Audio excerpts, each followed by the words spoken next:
Diana's loss and death has been an enormous loss as far as they're concerned. Diana's death ruined the later lives of Charles and Camilla. Did you know this? Although with both of their current statuses, one could easily conclude that they are living a happy life with ultimate power. However, inside their lives is a terrible devastation stemming from Diana's tragic death. Both Charles and Camilla may have wished that tragedy hadn't befallen Diana in 1997, so they could have escaped the hellish life they both struggled to survive. Don't jump to conclusions. Just watch the entire video to see what Charles and Camilla really go through. Let's start Charles's difficult life with a secret that not everyone knows. After Diana's death, Charles had to abandon his plan to reintroduce Camilla to the public. As noted by The Guardian, Prince Charles's 50th birthday party in November 1997 was anticipated to be a significant moment. It was poised to be a platform where Camilla Parker Bowles, his longtime companion and confidant, could possibly re-enter the spotlight alongside him. For years, their relationship had been a subject of both fascination and controversy, as Charles had been married to Princess Diana, a global icon in her own right. However, the unexpected and devastating death of Princess Diana in August 1997 shifted the trajectory of Charles's plans irrevocably. Diana's passing sent shockwaves through the world, casting a pall over the royal family and triggering an outpouring of grief on an unprecedented scale. The public mourning was intense, and amidst this collective sorrow, Charles found himself grappling not only with personal loss, but with the repercussions on his public and private life. The aftermath of Diana's death prompted a reassessment of royal protocols and public expectations. Plans for any public reintroduction of Camilla, alongside Charles, were abruptly abandoned. The delicate balance of public perception and the royal family's internal dynamics became even more precarious. The spotlight that had once been poised to illuminate Charles and Camilla's relationship now turned into a harsh glare of scrutiny and speculation. In the years that followed, Prince Charles and Camilla Parker Bowles continued to navigate their relationship with caution. Their bond, which had weathered years of secrecy and public scrutiny, gradually evolved into a more public partnership. They appeared together at various events and engagements, but always with a measured discretion that acknowledged the sensitivities surrounding their history. Charles also struggled with having to introduce his sons to Camilla amid their grief. The year following Princess Diana's tragic death in 1997 was fraught with emotional turmoil for her sons, Prince William and Prince Harry. At just 15 and 12 years old, respectively, they were thrust into the public eye as they mourned their mother, grappling with the loss of the woman who had been not just their parent, but a global icon. The image of William and Harry walking behind their mother's coffin remains etched in the collective memory of the world. It was a poignant moment of grief and sadness, with thousands of mourners lining the streets, sharing in the sorrow of the young princes. The loss of Diana left a profound void in their lives, one that would shape their futures and relationships. Amidst their personal grief, William and Harry were also confronted with the complexities of their father's relationship with Camilla Parker Bowles. For years, Camilla had been a controversial figure, known publicly as Prince Charles's longtime companion, even during his marriage to Diana. Diana herself had famously referred to Camilla as the third person in her marriage, adding another layer of emotional weight to the situation for her sons. As noted by The Guardian, the integration of Camilla into their father's life became increasingly inevitable in the aftermath of Diana's death. The circumstances of their first meeting with Camilla underscored the awkwardness and sensitivity of the situation. In a private encounter at St. James's Palace, a 16-year-old Prince William came face-to-face with Camilla for the first time. The meeting, described as exchanging pleasantries for about half an hour, was a significant moment in the young prince's life, marked by the unavoidable reality of his father's relationship. The timing of this meeting was particularly delicate. Less than a year had passed since Diana's death, and public sentiment towards Camilla remained fraught with emotion. The media scrutiny surrounding the meeting was intense, reflecting the public's keen interest and concern for Diana's sons in the wake of their mother's untimely death. A spokesperson for Prince Charles acknowledged the private nature of the meeting, emphasizing the family's desire for privacy amidst the media frenzy. Meetings between the children and Mrs. Parker Bowles are a private family matter, which we are not prepared to discuss, and we hope for their sakes, the media will now leave this very personal matter alone, the spokesperson stated, highlighting the sensitivity and complexity of the situation. Not only that, Harry's adolescence and early adulthood were also said to be challenging for Charles after Diana's death. Prince Harry's teenage years were marked by challenges and public scrutiny that underscored the complexities of growing up in the royal family amidst personal tragedy and intense media scrutiny. As noted by The Guardian, by the age of 16, Prince Harry's behavior had become a cause for concern within the royal household. King Charles III, his father, discovered that Harry had been engaging in what was described as regularly smoking cannabis and drinking alcohol. Concerned about his son's well-being and the potential consequences of substance abuse, Charles made the decision to send Harry to a rehabilitation facility. The intention was not necessarily for Harry to undergo extensive treatment, but rather to confront the reality of his actions and understand the potential dangers of drugs and alcohol. The revelation of Harry's substance use was met with considerable embarrassment for the royal family. It sparked public debate about the challenges faced by teenagers in coping with grief and loss, particularly under the intense public scrutiny that accompanies royal life. Questions arose about the adequacy of support and guidance provided to young royals amidst personal tragedies, highlighting the complexities of parenting within the monarchy. However, Harry's difficulties did not end there. Approximately 4 years later, at the age of 20, Prince Harry found himself embroiled in another controversy when he was photographed wearing a Nazi uniform at a costume party. The image, which included a swastika armband and a cigarette in his hand, sparked widespread condemnation and outrage. Michael Howard, then leader of Britain's Conservative Party, expressed disappointment and concern over the photograph, recognizing its potential to cause offense and damage to the royal family's reputation. The incident underscored the challenges of navigating public perception and responsibilities as a member of the royal family, particularly for someone who had grown up under intense public scrutiny from a young age. For King Charles III, these incidents represented significant challenges in his role as a single father to his two sons, William and Harry. The loss of Princess Diana had profound implications for both boys, each coping with grief in their own way. While William appeared to embrace a more reserved and cautious approach, Harry's adolescence was marked by more rebellious behavior and a struggle to find his identity amidst the weight of royal expectations. Charles' efforts to guide his sons through these turbulent years reflected a delicate balance between royal duty and personal parenting. The decisions made regarding Harry's rehabilitation and the subsequent fallout from the costume party incident highlighted the complexities of nurturing young princes in the public eye, where every action and decision is subject to intense scrutiny and judgment. When Harry's problems temporarily calmed down, Charles faced many obstacles when bringing Camilla into the royal family to promote their relationship further. We all know that in the aftermath of Diana's passing, the public's affection and reverence for the late Princess of Wales remained undiminished, cementing her status as an enduring icon. Her legacy, characterized by her humanitarian efforts and relatable persona, continued to resonate globally, creating a stark contrast with the more reserved and traditional demeanor of the royal family. Meanwhile, Prince Charles found himself at a crossroads in his personal life. His relationship with Camilla Parker Bowles, which had spanned decades despite both parties being married to others, became increasingly scrutinized.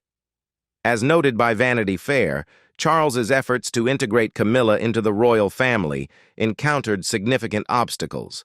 Queen Elizabeth II, Charles's mother and the reigning monarch at the time, reportedly expressed strong reservations about Camilla and her suitability as a member of the royal household. Sir Michael Peet, who assumed the role of Charles's private secretary in 2002, found himself thrust into a delicate and politically charged situation. Reports suggested that Queen Elizabeth II had instructed Peet to prioritize the dissolution of Charles and Camilla's relationship, an order that underscored the monarchy's struggle to reconcile tradition with the evolving social landscape. The Queen's stance on Camilla was reportedly uncompromising. According to various sources, including People magazine, Queen Elizabeth II was dismissive of Camilla, describing her as a wicked woman and asserting that she wanted nothing to do with her. This sentiment reflected a deep-seated resistance within the royal family towards Camilla's presence, exacerbated by her role in Charles's life during his marriage to Diana.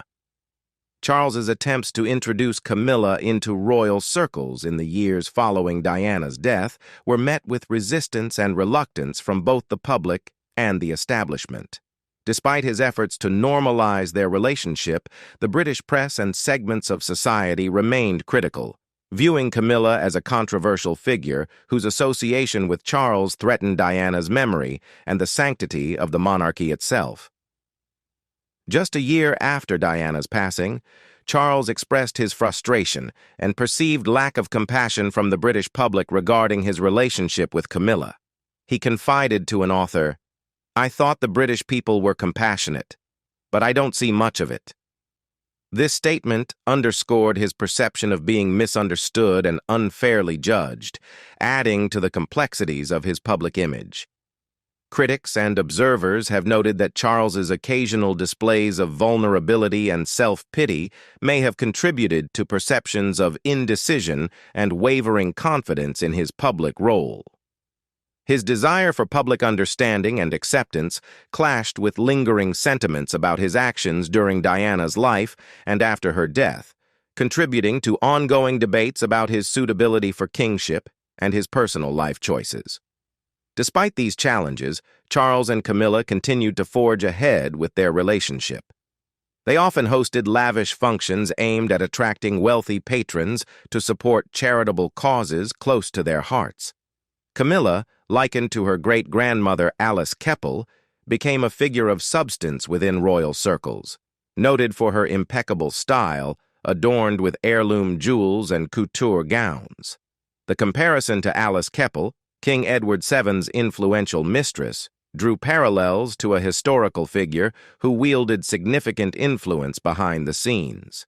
Edward VII's financial provisions for Alice Keppel ensured her financial security for generations, a legacy that some speculated Charles may have mirrored in his arrangements for Camilla's future financial stability. This historical context hinted at the broader implications of Charles's personal choices and their impact on the institution of the monarchy. Looking forward, speculation about Camilla's financial future upon Charles's passing continued to intrigue observers.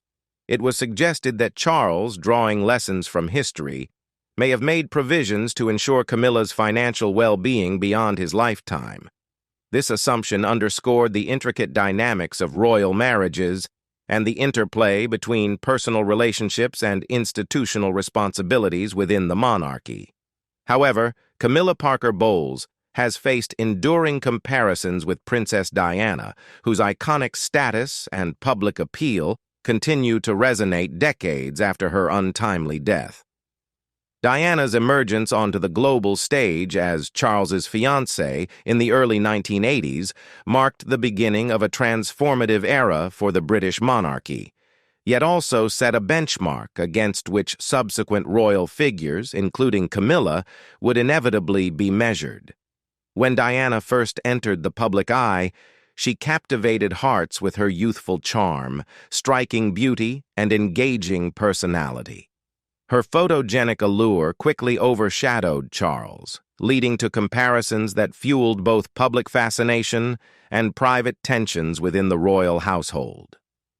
Diana's ability to effortlessly charm and connect with people, whether dignitaries or ordinary citizens, made her a compelling figure on the world stage, a role she embraced with both diligence and natural charisma. Diana's unique talent for innocent flirting, as described by commentators, became a diplomatic asset that endeared her to international leaders and ordinary people alike.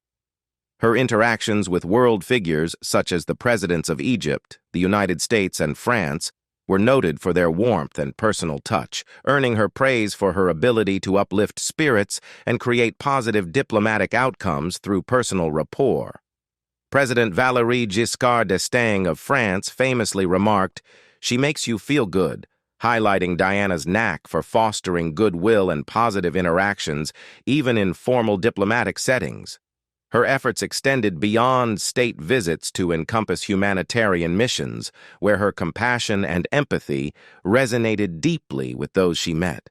From orphans to victims of disease, Unlike Diana, whose effortless charm and charisma endeared her to the British public and beyond, Camilla has faced a more arduous journey characterized by historical baggage and public skepticism.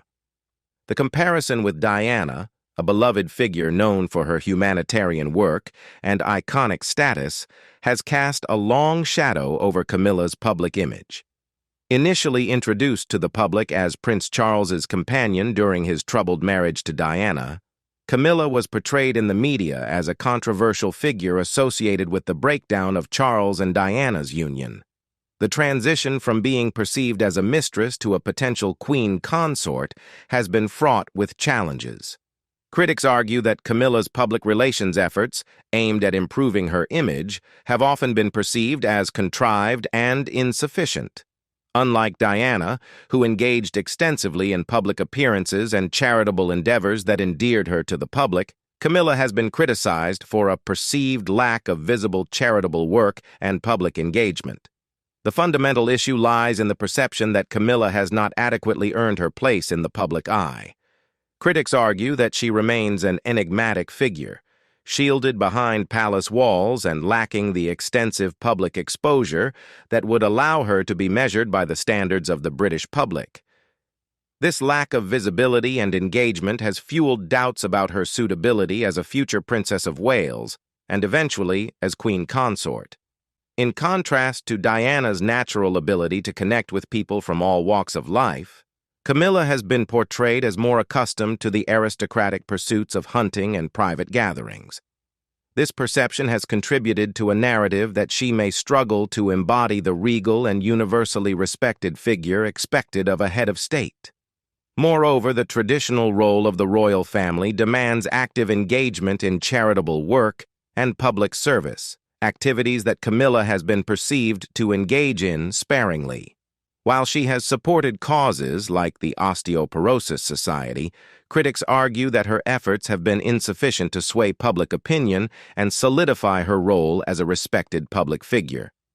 As Camilla prepares to assume the title of Princess of Wales and, potentially, Queen Consort, the challenge remains to redefine her public image and garner acceptance from the British public and the world at large. The journey towards achieving this goal will require a strategic approach that emphasizes transparency, genuine engagement with charitable causes, and a concerted effort to demonstrate her commitment to public service. In the context of modern monarchy, which increasingly values authenticity and public accountability, Camilla faces a critical juncture in shaping her legacy. Her ability to navigate these challenges will determine her success in fulfilling the expectations placed upon her as a future member of the royal family. Looking ahead, Camilla's role as Princess of Wales and her eventual transition to Queen Consort will be closely scrutinized and debated.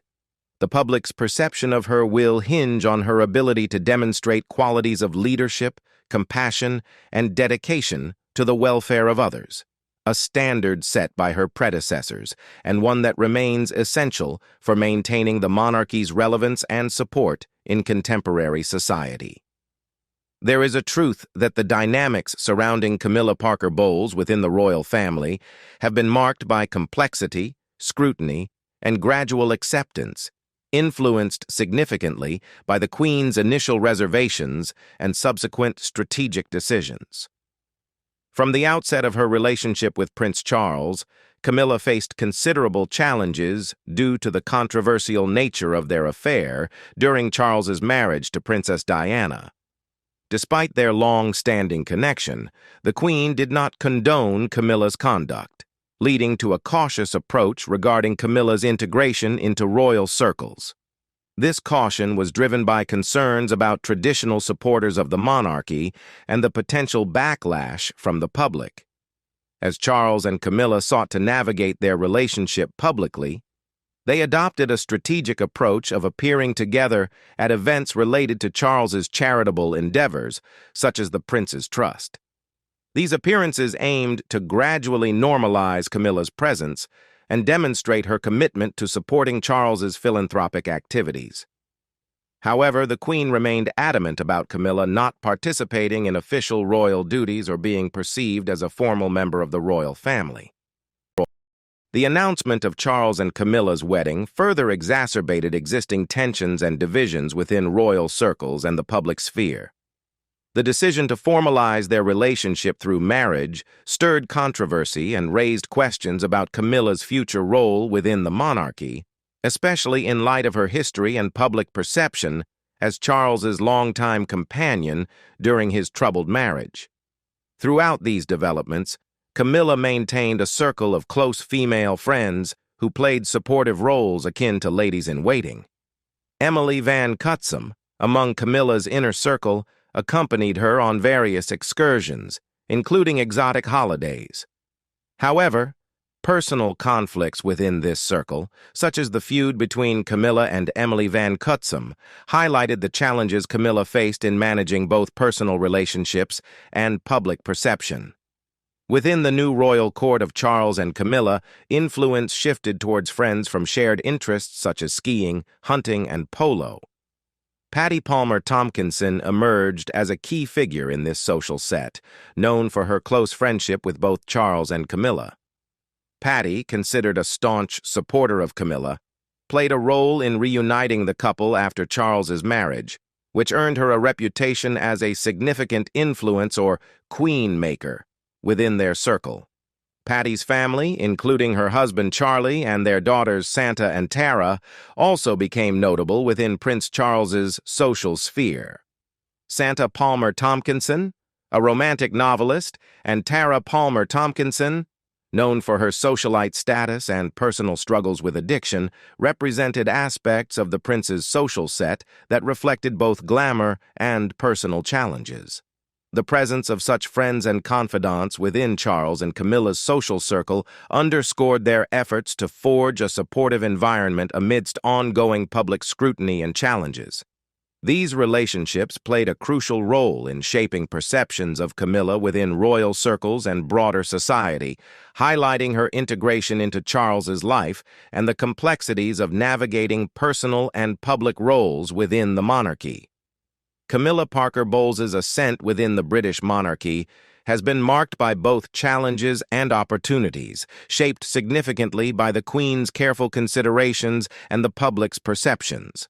As Prince Charles prepares to eventually succeed his mother as king, the Queen has been deliberate in her selection of friends for him, favoring less exuberant personalities. This choice reflects a desire for stability and decorum in preparation for Charles's future role as monarch. While Charles currently enjoys the freedom to engage in public frivolity, such behavior is likely to diminish as he assumes greater responsibilities. For Camilla, the journey towards acceptance and respectability has required navigating a complex landscape of public opinion. Despite her origins from good middle-of-the-road English county stock, Camilla's transformation into a figure of royal stature hinges on her ability to manage her newfound position with grace and restraint. How she perceives herself and conducts herself in this influential role will play a crucial role in shaping public perception and acceptance. Camilla's title as Her Royal Highness, the Duchess of Cornwall, rather than using the contentious Princess of Wales title associated with Diana, signals a deliberate effort to carve out her own identity within the royal family. This decision reflects sensitivity towards public sentiment and the historical significance of the Princess of Wales title, which remains closely tied to Diana's legacy. Financially, as the Duke of Cornwall, Charles benefits from substantial revenues generated by the Duchy of Cornwall, amounting to approximately $12 million annually. These funds provide Charles with financial independence, albeit subject to voluntary taxation. Recent scrutiny from parliamentary committees regarding Charles's financial affairs, including allegations of tax minimization, has underscored public and governmental concerns about the transparency and accountability of royal finances. The investigation by the House of Commons Public Accounts Committee highlighted discrepancies in how Charles manages his financial affairs compared to other members of the royal family. This scrutiny has posed challenges to Charles's public image, emphasizing the need for greater transparency and adherence to financial regulations, despite the unique constitutional position of the Duchy of Cornwall. In contrast to the Queen, who manages with a smaller personal staff, Charles's extensive household of around 100 personnel has raised eyebrows and fueled debates about the scale and efficiency of royal operations. These differences underscore broader questions about the allocation of resources within the monarchy and the expectations of public service and accountability. The elevation of Camilla Parker Bowles to a more prominent role within the British monarchy, supported by Queen Elizabeth II's strategic decisions, marks a significant shift in her public presence and responsibilities. Under the Queen's discretion, Camilla now has access to the Royal Air Squadron's helicopter and 2 aircraft, facilitating her engagements across the country with efficiency and security. This access underscores the Queen's endorsement of Camilla's increasing role alongside Prince Charles and emphasizes her integration into official royal duties. Additionally, Camilla will now have official access to the royal train, a prestigious mode of transportation reserved for senior members of the royal family. This privilege allows Camilla to travel in style and comfort, enhancing her ability to represent the monarchy at various engagements and events nationwide. Furthermore, Camilla's transportation options are further complemented by a fleet of 8 chauffeur-driven luxury vehicles, 2 Bentleys, 3 Rolls-Royces, and 3 Daimlers. These vehicles ensure that Camilla travels in regal elegance, whether attending state functions, charity events, or other official engagements. With the Queen's permission, Camilla also has the opportunity to utilize carriages accompanied by footmen in livery, adding a touch of traditional grandeur to her public appearances. This ceremonial aspect of royal protocol reinforces Camilla's role as Duchess of Cornwall and emphasizes her presence at formal occasions and ceremonial events. Already active in supporting Charles's charitable initiatives, Camilla has hosted and entertained guests at Buckingham Palace alongside her husband. This involvement showcases her growing prominence in representing the royal family and supporting causes close to their hearts, further integrating her into the fabric of royal duties and responsibilities. As she navigates her new role, Camilla will likely discover the hidden intricacies and traditions of Buckingham Palace, a residence steeped in history and protocol. The palace, renowned for its impressive staterooms and miles of red carpet, serves as a backdrop for state occasions and official functions that Camilla will increasingly attend and host. Amidst the pomp and circumstance, Camilla may encounter the palace's lesser-known aspects, including the management of unwanted gifts exchanged among royal staff, a practice that has occasionally drawn attention from the media, reflecting the public's curiosity about royal customs and behind-the-scenes dynamics. However, alongside these privileges and responsibilities, Camilla and Charles continue to face scrutiny and occasional satire from the British press. Comparisons to comic television characters and other forms of media commentary underscore the public's ongoing interest in the royal family and their perceptions of Camilla's evolving role. As Camilla Parker Bowles assumes a more prominent role as Her Royal Highness, the Duchess of Cornwall, Alongside Prince Charles, she steps into a world of heightened security, official duties, and public scrutiny that accompanies her position within the British monarchy. Previously navigating public life without formal protocol during visits like her solo trip to Chile to see Lucia Santa Cruz, a longtime friend and pivotal figure in her relationship with Charles dating back to 1972, Camilla faced paparazzi and persistent interviewers. Now, with her status solidified as Duchess of Cornwall, Camilla enjoys the protective shield of the royal machinery, ensuring her safety and dignity in public and private settings alike. One of the most significant changes for Camilla is the implementation of comprehensive security measures. With the royal household's support, she now benefits from bodyguards who accompany her on private holidays and official tours alike, funded by the British taxpayer. These measures not only safeguard her from potential threats, but also shield her from the incessant attention of the paparazzi and the intrusive inquiries of journalists. Official tours and engagements organized on behalf of the monarchy are meticulously planned by Charles's staff, who conduct reconnaissance visits to ensure every detail runs smoothly. This includes creating a protective cordon around Camilla to shield her from unwanted questioning or harassment, reflecting the monarchy's commitment to upholding her dignity and security at all times. Furthermore, Camilla's transportation arrangements are closely monitored and managed to mitigate risks such as kidnapping or assassination attempts. Her vehicles undergo thorough checks and are kept under constant surveillance, supported by backup vehicles that prevent paparazzi from following too closely. These precautions not only enhance her personal safety, but also uphold the integrity of her public appearances as a representative of the royal family. In addition to security enhancements, Camilla's official role as Duchess of Cornwall involves engaging with the public and supporting charitable causes endorsed by the monarchy. While enjoying the privileges and protections afforded by her position, Camilla actively participates in official tours and public engagements that contribute to the welfare of the British people and promote the monarchy's values of service and dedication.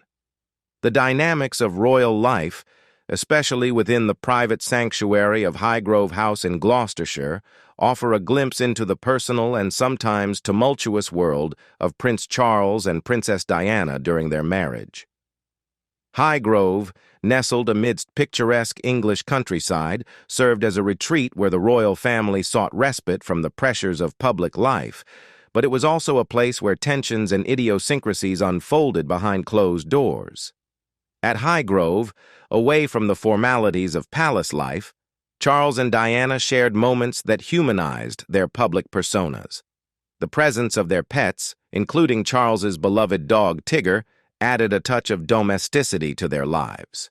However, as recalled by staff members, interactions with pets like Tigger could also spark humorous and occasionally tense moments. One incident, vividly recounted by a former staff member, Mervyn Wycherley, sheds light on the amusing yet slightly contentious relationship between Tigger and the kitchen staff. Tigger, described as a semi-rough-haired Jack Russell, often found himself at odds with Mervyn, the chef, who had reservations about dogs in the kitchen. On one occasion, Tigger's curiosity led him to snatch something from a pan, prompting Mervyn to swiftly respond by placing the dog in the oven's heater tray. In a twist of fate, Prince Charles returned home almost immediately, unaware of the unfolding drama, and inquired about Tigger's whereabouts. Mervyn, realizing the precariousness of the situation, swiftly retrieved Tigger from the oven, albeit with a significantly elevated temperature and a smoother coat due to the heat exposure. Charles, upon seeing Tigger, humorously remarked on the dog's apparent warmth, reflecting the light-hearted moments that punctuated life at Highgrove amidst the broader complexities of royal duty and personal life. Beyond such anecdotes, Highgrove also bore witness to the strains within Charles and Diana's marriage, known intimately to the staff who served them. Despite efforts to maintain discretion, the palace staff were keenly attuned to the tensions between the royal couple. This awareness underscored the unique role of royal household staff, who not only catered to the daily needs of their employers, but also navigated the delicate balance of loyalty and confidentiality amidst the palace's inner workings. Reflecting on Diana's interactions with the staff during this period, it becomes evident that their discretion played a crucial role in preserving the outward image of the royal family. Despite the challenges within their marriage, the staff's professionalism ensured that public perceptions remained largely shielded from the private struggles unfolding behind palace walls. Camilla, now an integral part of Charles's life and the royal household, is gradually acclimating to the intricate dynamics of palace life.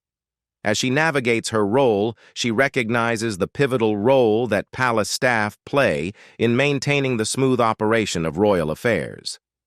Their loyalty, discretion, and attention to detail are vital in upholding the dignity and privacy of the royal family, even amid the inevitable challenges and occasional humorous mishaps that characterize life in the public eye.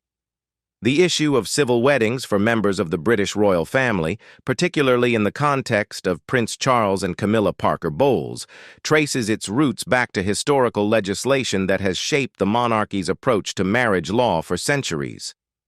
This legal framework has not only influenced past decisions, but also cast a shadow of uncertainty over Charles's intended marriage to Camilla. The crux of the matter dates back to the 1836 Marriage Act, a pivotal piece of legislation that established civil marriage ceremonies in England and Wales. Prior to this act, marriages in England were predominantly solemnized through religious ceremonies conducted by Anglican clergy. The 1836 Act introduced the option of civil marriages conducted by a registrar in a non-religious setting, thereby expanding the choices available to couples wishing to marry. However, the implications of this act have been particularly significant for the royal family. At the time of its enactment, the act explicitly excluded members of the royal family from contracting civil marriages. This exclusion was rooted in the constitutional and religious significance of royal marriages, which historically required the approval and solemnization by the Church of England, of which the monarch is the supreme governor. Queen Victoria's marriage to Prince Albert in 1840, conducted as a religious service at the Chapel Royal at St. James's Palace, underscored the adherence to traditional religious ceremonies for royal marriages. This precedent reinforced the expectation that royal marriages would follow established religious protocols, ensuring alignment with the Church's doctrine and the monarch's role within it. Fast forward to the modern era, the prospect of Charles marrying Camilla posed a legal and constitutional challenge. Despite both individuals being divorced, their desire to marry in a civil ceremony presented a direct confrontation with the 1836 Marriage Act's provisions that barred such unions for members of the royal family. This legal hurdle prompted calls for legislative reform to accommodate their wishes, reflecting evolving societal norms and attitudes towards marriage. The legal complexity intensified as public and private discussions unfolded regarding the interpretation and application of the marriage laws.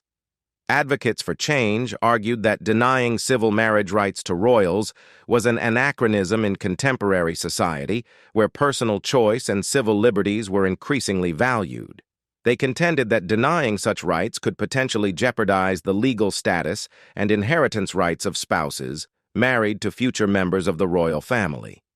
The controversy surrounding Charles and Camilla's marriage plans highlighted broader issues of legal interpretation and constitutional relevance. Critics pointed out that navigating these legal waters required careful consideration of historical precedents, legal principles, and the practical implications for the monarchy's future. Ultimately, Charles and Camilla's determination to marry despite legal barriers led to a series of consultations and discussions among constitutional experts, lawmakers, and royal advisors. Their decision to proceed with a civil ceremony while seeking legal assurances and accommodations marked a pivotal moment in royal history. Charles sought legal counsel from Britain's Lord Chancellor to assess whether human rights legislation, particularly the European Convention on Human Rights, could override the restrictions imposed by the 1836 Marriage Act. The argument centered on principles of personal freedom, equality, and the right to marry without discrimination, which were enshrined in these international human rights instruments. Critics and legal experts weighed in on the interpretation of these laws, highlighting the tension between royal tradition and contemporary legal norms. Some argued that denying Charles and Camilla the right to marry in a civil ceremony would infringe upon their personal liberties and could potentially violate human rights principles. The assertion that members of the royal family did not traditionally have to post their banns of marriage, a customary practice to publicly announce impending nuptials, underscored the unique circumstances surrounding Charles and Camilla's marriage plans. Despite any legal gray areas, Charles opted to adhere to local customs by publicly posting the bans on marriage in Cirencester, near his country residence of Highgrove. The decision to proceed with a civil wedding at the Guildhall in Windsor marked a pivotal moment in the history of the British monarchy.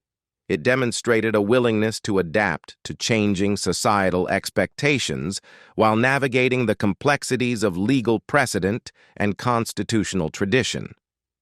The ceremony itself was conducted in a subdued manner, reflecting the couple's desire for privacy amid heightened public and media scrutiny.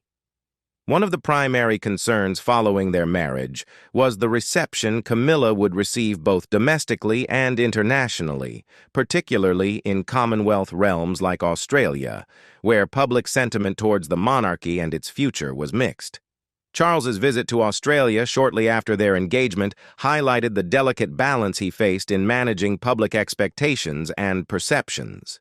During this visit, Charles encountered an ambivalent reception, overshadowed by the enthusiastic welcome received by Crown Prince Frederick of Denmark and Princess Mary, a Tasmanian-born commoner who had captured the public's imagination. Their popularity contrasted sharply with the nostalgia for Princess Diana's earlier visits to Australia, which had evoked widespread adoration and support for the British royal family.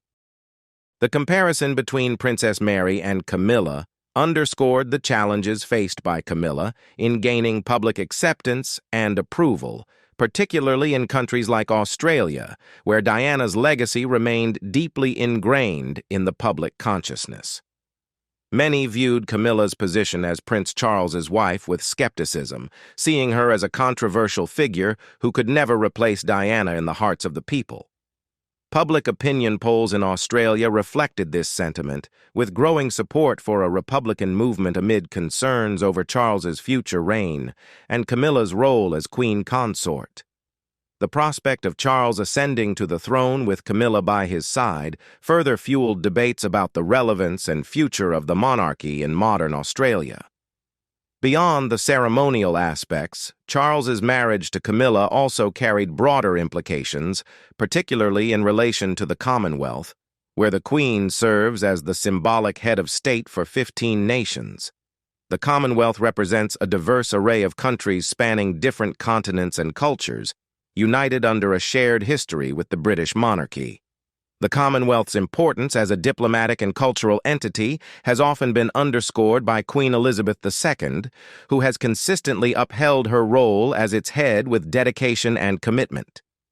Her efforts to strengthen ties within the Commonwealth have been widely acknowledged, contrasting somewhat with perceptions of Charles's initial reluctance towards his Commonwealth duties.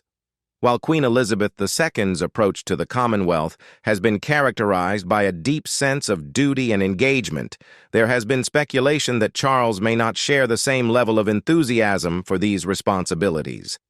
This perceived difference in attitude has led to concerns about the monarchy's future direction and its ability to maintain relevance and influence within the Commonwealth. Camilla Parker Bowles, now the Duchess of Cornwall, has navigated her role within the British royal family with careful consideration since her marriage to Prince Charles in 2005. Known for her understated approach and preference for a limited charity profile, Camilla has chosen to operate largely behind the scenes, supporting her husband and the monarchy without seeking the limelight. Her deliberate choice to maintain a low public profile contrasts sharply with the more visible roles undertaken by other members of the royal family, such as Queen Elizabeth II, Prince William, and Catherine, Duchess of Cambridge. While Camilla's approach may appear reserved compared to these figures, it aligns with her desire to provide steady support to Prince Charles and the institution of the monarchy, rather than seeking personal acclaim. Camilla's personality has been described as strong and steady, qualities that complement Prince Charles's need for reassurance amidst the complexities of his personal life and the challenges faced by the monarchy. Their relationship has evolved over decades, weathering public scrutiny and personal tribulations, culminating in their marriage following the tragic death of Princess Diana. Despite her low-key public persona, Camilla has gradually integrated into royal traditions and ceremonial duties. Each summer, she participates in the Royal Carriage Parade at Ascot Races, a prominent event in the British social calendar that showcases her role within the royal family. These public appearances are strategically aimed at fostering acceptance and recognition of her status as princess consort in the future, when Charles ascends to the throne. The title of Princess Consort was carefully chosen to reflect public sentiment and historical precedent, acknowledging that Camilla will not use the title Princess of Wales out of respect for the late Diana, Princess of Wales. Nevertheless, Camilla's position within the royal hierarchy remains significant, positioning her as the second lady in the land and a key figure in supporting Charles's future role as king. In recent years, Diana's story has found new life and resonance through various mediums, most notably through Netflix's acclaimed series, The Crown. This dramatized portrayal of the British royal family under Queen Elizabeth II's reign has captivated audiences worldwide, offering a compelling narrative that blends historical events with fictionalized drama. The fourth season, in particular, brought Princess Diana's early relationship with Prince Charles and the subsequent turmoil to the forefront, sparking intense debate and emotional responses from viewers. The Crown delved into Diana's well-documented struggles within the royal family, including her battle with bulimia and the emotional distress she faced as a young princess thrust into the global spotlight. The series portrayed Diana's cries for help and the challenges she encountered within the constraints of royal life, juxtaposed with Charles's infidelity and his ongoing relationship with Camilla Parker Bowles. The portrayal of Charles and Camilla in The Crown was met with significant controversy and criticism, especially from those who sympathized deeply with Diana's plight. The series depicted Charles's affair with Camilla as a central theme, exploring the emotional complexities and public fallout that ensued from their extramarital relationship. This narrative choice reignited debates about the treatment of Diana within the royal family and the broader implications of Charles's actions on the monarchy's public image. The release of Season 4 of The Crown coincided with heightened public interest and scrutiny, particularly on social media platforms like Twitter. Comments on official accounts associated with Charles and Camilla reflected a spectrum of opinions, from staunch defenders of Diana expressing outrage over historical events portrayed in the series to supporters of Charles and Camilla defending their actions and choices. The decision to disable comments on Charles and Camilla's joint Twitter account during this period underscored the intense emotions and polarized reactions generated by The Crown. Critics argued that the series portrayed events in a sensationalized manner, potentially distorting historical truths for dramatic effect. Conversely, supporters of the series praised its efforts to shed light on complex relationships and historical moments within the royal family, prompting broader discussions about the intersection of personal lives, public duties, and media scrutiny. One commenter's sentiment encapsulated the emotional fervor surrounding the portrayal of Charles and Diana's relationship. "Something is wrong with him. How could any man walk away from an extremely gorgeous, fabulous, and stylish woman, reflecting widespread admiration for Diana's charisma and enduring appeal?" There is another painful truth that King Charles's accession to the throne was overshadowed by Diana's memory. Following the passing of Queen Elizabeth II on September 8th, King Charles III ascended to the British throne, a momentous transition that sparked a range of reactions and reflections across the United Kingdom and beyond. For Charles, the culmination of a lifetime of preparation and duty arrived amidst both celebration and controversy, particularly concerning his late ex-wife, Princess Diana, and his current wife, Camilla Parker Bowles. In the immediate aftermath of Charles's ascension, social media platforms like TikTok became focal points for public sentiment and discourse. Videos honoring Diana as the real Queen of Britain proliferated, reflecting enduring admiration for her legacy as the people's princess. Concurrently, hashtags such as #CowMilla gained traction, underscoring persistent divisions and critiques surrounding Camilla's role within the royal family. The emergence of these sentiments highlighted a dichotomy in public opinion. While many continued to cherish Diana's memory and legacy, others supported Charles and Camilla in their roles as king and queen consort. Grant Harold, a former butler to King Charles, acknowledged the enduring affection for Diana among her supporters while advocating for respect towards Camilla and Charles. His remarks underscored the complexities of navigating public sentiment and the challenges of reconciling personal histories within the context of royal duty. Similarly, Darren McGrady, a former royal chef, echoed sentiments of respect for Diana's enduring popularity while emphasizing Camilla's role in Charles's life. "A lot of the country still adore Diana. You know, if things had gone to plan, we would have Queen Diana right now," McGrady remarked, reflecting on the path not taken in royal history. Despite this, he acknowledged the stability that Camilla had brought to Charles's life over their 17-year marriage, emphasizing the importance of supporting the current monarch and his consort. What do you think about Charles and Camilla's life after Princess Diana's death? Leave us your comments in the section below. We hope you have found this helpful video. Don't forget to leave a like, share, and subscribe to the channel if you like it. Thank you for watching this, and see you in the next videos. Goodbye.